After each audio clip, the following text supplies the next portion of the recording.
What's going on, fam? Alex Linsky here for the Get More Client Show. As always, joined with my co-host, Brian Downard. How you doing, buddy? As always, living the dream. Heyo, we got a very special guest today from Agency Crusaders himself, the man, the myth, the legend, Nik Robbins. I went with the full name. It's Nik. No one calls him Nicholas. Nik, how you doing, buddy? I'm doing fantastic, man. Excited to be here. So glad to have you, man. Nik and I have known each other for quite some time in this space. One of the few other coaches and mentorship programs that I trust enough to come on this GMC show and drop absolute value and bombs for you guys today. We're going to be talking about a very interesting topic on the GMC for our 23rd episode. We've had a couple guests back to back now, and we want to share new insight as best we can. And one of the most common requests for topics that people want is, what is the best agency model? What's the best offer? A lot of people, Nik, are kind of stuck in this framework of like, well, do I have to niche, and do I have to have only one offer, and what is my price point, and who do I serve, and how do I serve them, and all that stuff. But they don't even consider potentially other opportunities, right? Of course, there's the standard retainer model. There is pay for performance, pay per lead, pay per appointment set. Of course, there's also this brand new SaaS model, which we kind of see planted a bit with Sean Clark. He was on our last episode, Nik.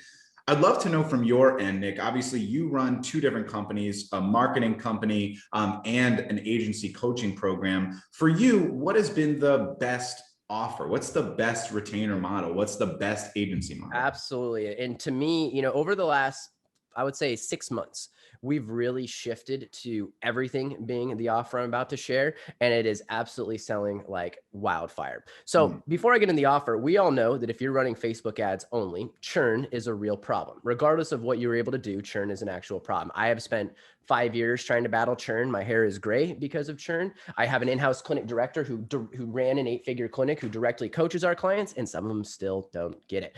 And so what we decided to do at the beginning of this year was, okay, how do we become less reliant on Facebook ads? Because not only do some clients just aren't actually a good fit for Facebook ads, to be completely honest with you. And on top of that, iOS has been a complete disaster and a nightmare, and they're just banning accounts left and right. And they're just doing all kinds of wacky stuff. Cost per leads are up through the roof, right? So how do we become less reliant on Facebook?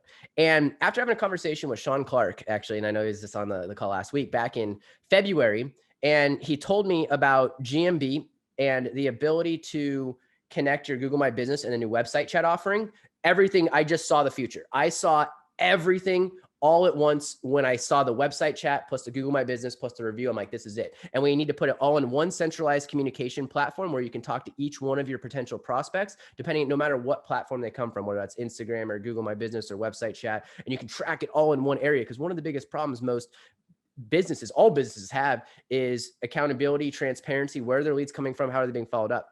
So the offer that is just crushing it for us right now is combining all of the amazing SaaS features that Go High Level has with the website chat, with the Google My Business chat, with putting the tracking line on it, the reviews, database reactivation, automations, reminders, all the crazy stuff Go High Level does, right?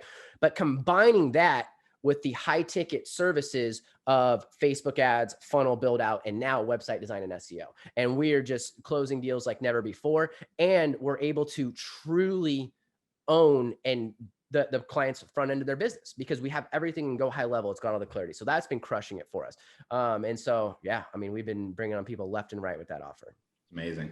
I got so excited when you brought this up because Sean was breaking this down last week, as well as I brought this up to us previously, and we don't have to get too into the weeds here, but I really love for the advice on this show to be as actionable as possible. What does that actually look like where GHL gets information, or people are opting in through Google My Business? Because I've been pushing and telling our clients to do this, but I love if you could give us a little bit of a quick background on that and how it works. 100%. So go ahead. Oh, sorry. Do you want me to finish it? No, I was just saying this. I think they can attribute basically the organic leads clients are already getting through their system and consolidate it, like you're saying, and Go High Level. 100%. So first thing you want to do with Google My Business is there's a little flip once you get access to a client's Google My Business, which by the way is the hardest part of all of this. So if you're brand new to Google My Business and never have heard of it, getting behind the back end is very simple. The hardest part is getting access to the business because that's where clients don't know who built it or where it got started or any of that. Like, right? Where do I get that from? Yeah, it's like, what does that mean? So that's the hardest part. I don't know what that is. So if you're not tech savvy, this is brand new, I promise you it's very easy to do this. You flip on a chat. And then what's most powerful, because the chat is still new, and to be 100% transparent, we're not seeing as much action on the chat as we do in the web chat. However, it's a cool, shiny object that clients do love. And I think that Google's making a big push for it, and it's going to ramp up in regards to how many people are using it over the next 6 months. The other thing is you put a tracking line, Go High Level Twilio tracking line, as far as the primary phone number on Google My Business, and you have their main line as the secondary phone number. This is a new thing that 2 years ago you weren't able to do because it would screw up your SEO. And now we're able to do that. So we're able to put a tracking line on Google My Business and then sort that directly into Go High Level, so you can track the, all the leads that are coming in. And then also what you can do, put the website chat on their website, which again, very, very easy, super duper simple. They made it incredibly easy. And all the website chat leads, which most clients don't have a website chat, are now going directly to Go High Level. They're getting more leads than before. They're able to track the leads. And another thing you can do that's a super ninja tactic if you don't build a website, put a Go High Level form on their website. Everyone has contact inquiries, put the forms on their website. So now all form inquiries are going in there. And I'm telling you, it's the easiest sales process in the world, because I go up to them and I'm like, hey, how many inquiries are you getting from your website? I have no idea. How many opportunities are you missing by not having web chat? No idea. What's your traffic to your website? No idea. How many clients are coming from your Google My Business? No clue. How many phone calls? No idea. Well, don't you think that's a big deal? Like, shouldn't you know, right? And you combine that with, really, in my opinion, and I think Sean probably brought this up last week. I hadn't listened to the call, but I imagine you would say this. Google My Business is like the most important thing right now, in my opinion, for local businesses in order to have locked down. It needs to be set up properly. You need to have great photos. You need to have good reviews, because everybody is using Google My Business, and whether they're looking for it on maps or whatever, they're looking at clients before they come in the door. 100%. And so being able to bring all that together, I mean, it's just been a home run. And you combine it with Facebook ads, it's fire. It's wild how some businesses, right, don't understand the value of reviews or having like a good social profile, like even just aesthetically pleasing, right? Let alone like actually having like X amount of reviews that are positive and actually having like clear understanding of how to connect with us. It's funny because like if you're going to go to a new city and you go to a restaurant, like you're on Yelp, you're on Facebook, you're on, Google, like checking every single like detail, looking at the photos, like making the biggest decision ever for a $20 meal. And these people selling these, $1,000 products for a med spa, or selling a gym membership for a year, or getting someone to have, laser hair removal or whatever it is. They're like, oh, I don't need Google reviews. People won't search for that. It's absolutely mind blowing how people don't do this. One thing that I would love your insight on, Nick, that I think is really interesting is how people implement this in their agency, right? There's two different ways to do this. And I like to frame this a lot, and I'd love to know what you think. To me, any downsell is the same as an upsell in similar vein. And this is what I mean. Do you start as the foot in the door GMB offer, or if you already have clients, you can provide the SaaS product? So it goes both ways. You can offer it initially, or current clients, you can add on to it. How are you advising to do this? Is this a initial offer? Do you start with your ads? Is this only an upsell? How are you recommending implementing the SaaS product? And this is a great question. And I think that it's really going to be dependent on the level of your agency that you're at. If you're at 0 to 10K, I'm a big fan of the foot in the door, run a database reactivation, run a free trial, whatever it might be, install the website chat, get them some free leads, use that as a hook, and then you sell them into a bigger package, right? But if you've got an established agency, and like we do, I'm a huge believer that you should always be looking to attach it to high ticket services, whether that's high ticket coaching, high ticket consulting for the niche, or for high ticket services. Because while of course it sounds amazing, but yeah, I'm just going to get 10,000 users at $297 a month. Like that doesn't really happen. And how are you going to finance the acquisition? How are you going to get the users on the software, right? Because like you need to have upfront cash flow in order to finance future paid ads. Or if you're doing all outbound, to pay for your setters, pay for your cold emails, whatever it might be, especially at scale. So the main way that I'll talk about how I'm personally using it, and then what I'm advising depending on where people are at. Personally, I'm using it. I pitch big ticket up front, and then we'll move it to a mega downsell towards the very end, only if they are, for whatever reason, just not a good fit for investing, right? Sometimes we get like, Reiki coaches who come in and they're like, all right, well, the holistic Reiki coach who's moving energy probably isn't going to spend $4,000 on, hey, I believe, I love sell crystals, bro. I'm all about crystals and the vibrations of the universe, man. We can talk about that. But regardless, like it's one of those things that, they're not a good fit for $3,000 a month, right? And so we've got a downsell on then. We also use it as a downsell when clients want to cancel. So basically, if somebody wants to turn off ads, we can have a downsell for that. And if you're able to attach website and SEO into it, so for example, we have $14.97 a month website and SEO package that keeps it Go High Level. They have to pay every single month to keep their website active, right? And so that's the way that I'm utilizing it. And for other agencies getting started, really just to get it depends on your level that you're at. But there's so many different unique ways that you can use the hooks. I mean, you can build them a free website, you can build them 10 database reactivation for 10 appointments, you can install the web chat and get them free leads. I mean, you can do review campaigns for them as a hook. Like, there's so many cool tools out there to get people in the door. It's amazing. Yeah, I love that. It's awesome. So I love all of this, and we coach a lot, like being something that's invaluable and not easily to be replaced. Like when the economy turns down or something bad happens, right? Like agencies who don't bring a real ROI are usually one of the first ones out the door. So having that stickiness where you not necessarily own their data and you're going to like hold it from them, but you at least are the gatekeeper of that, right? So having them upload their original database into GHL, all their new leads being stored there. What are other ways or things you've added to your offers that you've created stickiness? I know websites, I don't love as a core offer because there's a lot that can happen there, but the stickiness is extremely high because you can retain them. Where else have you seen that? So all the go high level stuff between the website chat, the Google My Business optimization database, those are all great things for stickiness. And I want to touch upon websites because websites are a bitch and we didn't touch them for years. And but here's what I realized. We got hit really, really hard by the pandemic because we work with medical doctors, and if you can't leave the house, you can't go into medical doctors, and not everyone is fit to set up to do telehealth and virtual visits. We lost $100,000 a month in recurring revenue in about 45 days when the pandemic started. That sounds fun, by the way. It was amazing. It was a great time. Great month. The best. Awesome. Thank you for everyone. Anyways, I don't know. Nick, when someone asks me about my heart surgery, I'm like, yeah, 10 out of 10 would recommend. 100%. Do it for sure. Yeah. Same thing. 100K loss, 10 out of 10 would do it again. 100K a month. Yeah. So we had lost over $1 million a year in recurring revenue, right? Crazy. And that was brutal. And that's part of what once we got through the pandemic and once we started coming through the other side, right? Because we did adapt, and that's what you have to do as an entrepreneur because you're always going to have problems. We started talking to a friend of ours who actually runs a website company. He's in the medical space, and they do about $25-30 million a year. They're huge, but they only do website SEO and database patient reminders. So basically it's like a reminder software. And they had like a 1% churn during the pandemic. You know why? Because nobody turns off their fucking website bill. And I don't know if I can swear on here, but nobody turns off the website bill still in this day and age. And while I was still against websites, even when I heard about this in December, when I started to see the vision of, oh my gosh, if we build their website, we have a tracking line on their website, we've got the form that we can install on the website, we've got the website chat we can put on the website, we can get the SEO done. And there's so many cool SEO tools that are super easy to get people ranking for these days. We can connect and carry all of that.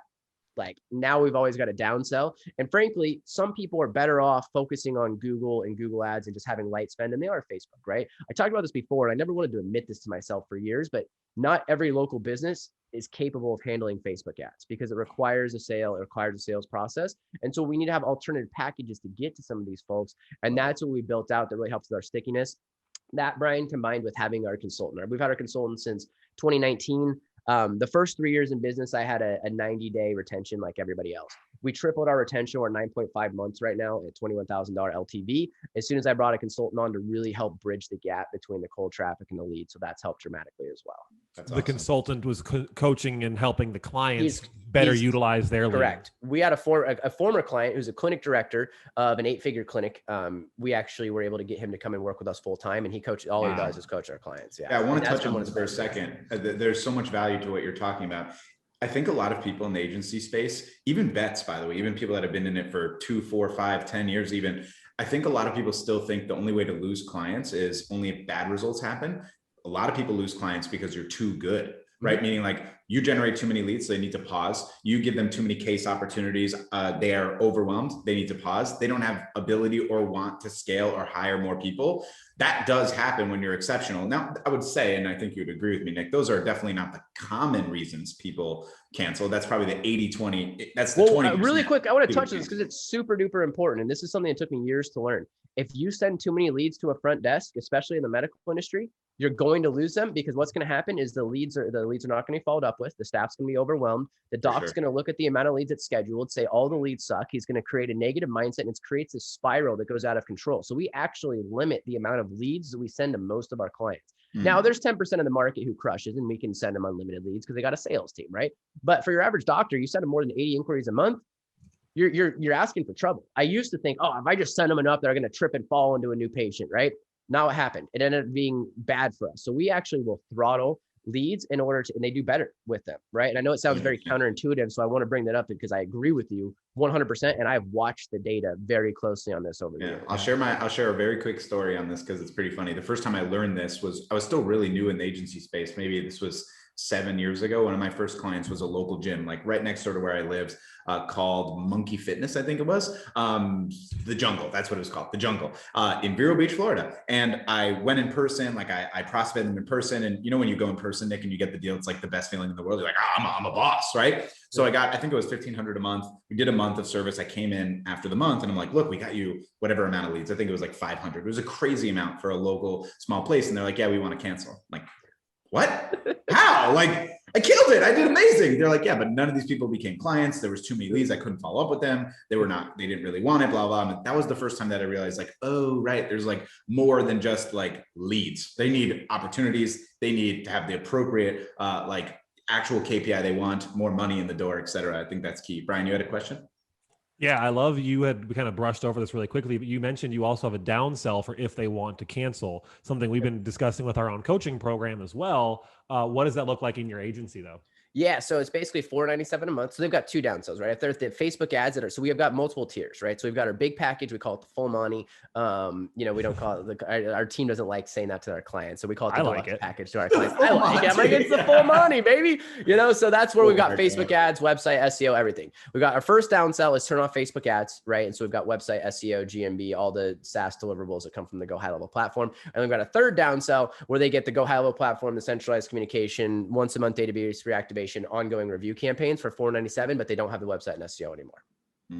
Got it. So those are the three things. So, and we do it with monthly database reacts, sorting the leads, and then ongoing review campaigns. And then they just have access to the software to jump in there.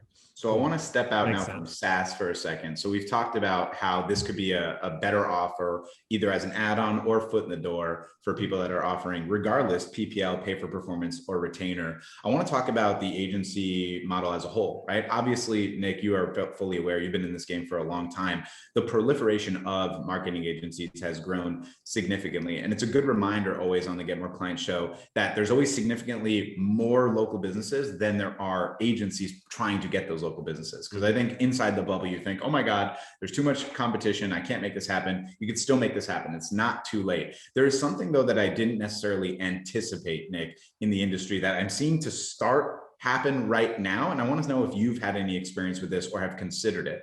Some agencies become such experts in their niche and space. They know so much more actually than the provider on how to run the business, right? Let's just take an example. If you have a med spa director, someone who's an esthetician that went to school to become an esthetician, right? And they run their own company, they don't know nearly as much as someone that we would work with that's worked with 50 med spas and has so much more experience in building the company. So much so that you might consider, what if I had the front cash and actually made my own med spa, partnered with an esthetician, and I created my opportunities there. I've seen a couple people do it. I think, you know, the McConaughey twins tried it, I believe, in the painting industry, I want to say, but I'm open to hearing your opinion on this. Do you think that in the future or now, there's going to be more agencies that have really hit the 7-figure, 8-figure mark that are going to actually open up their own niche businesses, not just marketing to the niche businesses? That's what I recommend people do, to be 100% honest. Because, and that's what I actually, in our highest tier, that's what we work with people on, right? So like Lyle, he started an HVAC company and he's doing like $750K a month in the HVAC. Crazy. Company, you know, and I remember, let's talk Lyle for a second. How long was he doing marketing for HVAC before he's like, why don't I just make my own? About a year. We worked with him when he was just only a year even. That's crazy. Month, yeah. And he's just smoking the competition. Why? Because local business are horrendous. Right. At every step of the way. And I say this with the utmost respect, because if they weren't horrendous, I wouldn't have a job if they weren't horrendous. But they are awful. Like, thank you so much for being so shitty. Yeah, they suck. Right. And we've got multiple people who are doing it in mortgage, insurance, things like that, the highest level. And I'm actually looking into it with a doctor in medical. It's harder just because of the legalities behind everything. Exactly. It's very difficult if you're a non-licensed physician, depending on your state, to actually make money off of it. But we're working with healthcare attorneys and going down this process in Sarasota, with one of our clients, in order to get into the cash medicine aesthetic game. And yeah, I want to get into it. That's where I see, you know, mega 8-figure, 9-figure exits. And there's so much money in local businesses. And here's the other thing. You're no longer competing against marketers, right? Marketers are sharks. And so you're competing against local businesses. Local businesses are dingbats when it comes to how to acquiring new customers. And so you can just smoke them all day long. Super crazy. You know, like I'm getting my roof redone at the new house we're doing, and it's like 25 grand, right? And obviously that's not all profit, but a significant amount is going to be profit. At least 5 to 7 grand for them has to be profit, right? And it's considering like I just magically found them on Google, right? Like I was able to get them from a referral. They didn't run an ad to me. They didn't create the opportunity. If we were to shell out cash to build our own roofing company and get the certificates and do the work and legwork, it's unbelievable what's available to you. Like you're talking about with Lyle and HVAC. It's mind blowing. Some people that we work with, it's like, you know more about this business than these people do. And there's so much opportunity. And I think a lot of people don't realize this. And 98% of our clients, I could walk in there and never set foot in an office and run it better than them and sell better than them, right? Great. Not the medical side. I couldn't treat better, but I could absolutely make them more money. And I realized this actually in early 2019. So I almost quit the business in 2018. So for any of you guys who are dealing with churn or, getting mad at clients, all that stuff, just know that just keep powering through. I almost quit the business in 2018 after our call for, I think you probably knew me during that time, Shlinsky. And I was like, I got to do something. Early 2019, I actually reached out to a bunch of our doctors and I offered to help coach them on sales because internally I was feeling like, hey, who am I? Who am I going to be able to teach them? I've never been in an office. But then I looked and I'm like, okay, I'm doing multiple 7 figures and I'm letting people who are doing $300K a year tell me that that the leads suck. And I'm like, I can sell. So let's get in here. I got down and dirty. And that 3.5 months that I spent coaching about a dozen different doctors was the most eye-opening experience of my life. Because whatever you think is happening to the lead when it comes in the door, it is 100 times worse than what you actually expect. It's like they're coming out, they're stomping on it, giving it the rock bottom, throwing it in the Atlantic Ocean, like literally face planting it, and they're coming back to you. Yeah, the lead sucks. They don't have any money. It's like what are you doing? It's mind-boggling. Like I'll give you the quickest example. I had one client who was complaining nonstop. I went through his process. I'm like, okay, so tell me how your process goes. He ran a consult and then he tells the patient, the prospective patient, go get x-rays and come back after you're done getting x-rays. He didn't have a referral for the x-rays. He didn't set a follow-up time, no follow-up calls. And he was just waiting for the patient to come back after getting x-rays after one consult in the office. And my head just wanted to explode. I'm like, and you think they're just going to come back? What the hell's the matter with you? And so anyways, for anyone listening, and I almost want to transfer this conviction because I know that when especially if you're like sub 10K or, right around that range, you're not feeling as confident about these conversations as, I might just because I've had the experience. I want to transfer the conviction to you that I promise you with just a little bit of knowledge, more than 95% of the marketplace that you're working in when it comes to acquisition. I feel like this is a 1% opportunity. A lot of people I don't think realize it. I think something you said mindset wise, and that can be an entirely different GMC show. A lot of people look at professionals, especially in the medical profession or legal profession, and they have this feeling like those people are better than them because they went to school or did some sort of more conventional route than like maybe the college dropout who found an ad online from Nik Robbins or Alex Shlinsky or Jeff Miller or someone. And they were like, oh, like I could just make my own business, right? I think it's important as we close today's show, like you're not better or worse than anyone else, regardless of your certifications or the amount of schooling that you went to. Believe in yourself, trust in yourself. I think it makes a huge difference long-term. And I know you're a big believer in that too, Nik.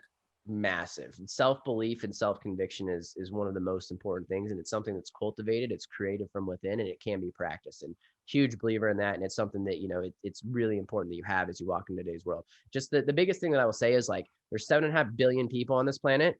And we're all terrified of each other. Proof of that, get on an elevator with a bunch of people and watch everyone look at the ground. We're all scared of each other, right? And so once you understand that everyone else is scared of you, it's okay. You can show up in the world with a little bit more, confidence and things like that, I'm just laughing because I'm 6'5" and I go a lot of places where most people are afraid of me. Yeah. What's gonna happen? First time I met Brian, I didn't know he was that tall. I was like, what? Okay. Even Alex. The internet, you look shorter. Okay. No, this has been an amazing conversation, Nik. I really appreciate it. For me, the biggest takeaway was just the reiteration of being a partner in your clients' businesses, not legitimately like we're saying 50-50 part, but being more involved than just providing a service and hoping they do well with it. You have to take ownership of what they're going to do with it and what the outcomes are. Even if you don't always control the outcomes, help them control the outcomes so you can get the outcomes you want. Just retain your goddamn clients. You need to do that. It's critical. Love it. What a show, guys. Nik, thank you so much for being here. Really appreciate you, man. If you want to follow Nik, where can they get in touch with you? Best place to get in touch with me is actually in our Facebook group. It's a 7-figure agency sales and marketing secrets. Crusader Nation, if you just search Crusader Nation, 7-figure Crusader Nation with a K, that's the easiest way. I do stuff every week on there, every Wednesday, and share a lot of knowledge, all that fun stuff.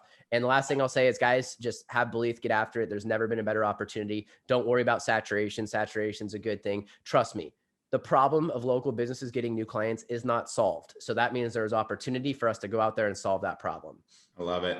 Thank you so much for the time, Nick. Guys, if you enjoyed the Get More Clients show, thank you so much for listening. Whether you're on your favorite podcast app or on YouTube, please hit that like or love or subscribe button. Helps us a ton. Even if you hated it and say, hey, I hated the show, it also helps us. So we're cool with that too. Talk shit. We really don't mind. It's all good. Thank you guys so much. We'll see you on the next one.